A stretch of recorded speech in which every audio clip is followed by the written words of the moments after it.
একটু একটু করে জোগাড় করে মাত্র 1 লাখ টাকাই হলো। তাহলে 25 লক্ষ টাকা আমি কোথা থেকে পাবো?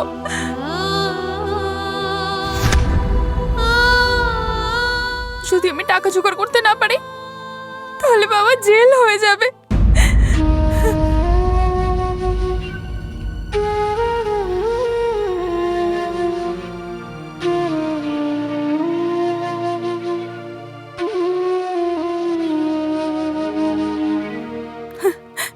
না না, আমাকে যেমন করেই হোক বাবাকে আর আশ্রমকে এই দুটো জিনিস মুক্ত করতেই হবে। মা, এই সব কিছুর সম্মুখীন হওয়ার জন্য সাহস দাও, শক্তি দাও, যেন এই যুদ্ধে আমি হেরে না যাই। তোমাকে আমার সাথে থাকতেই হবে।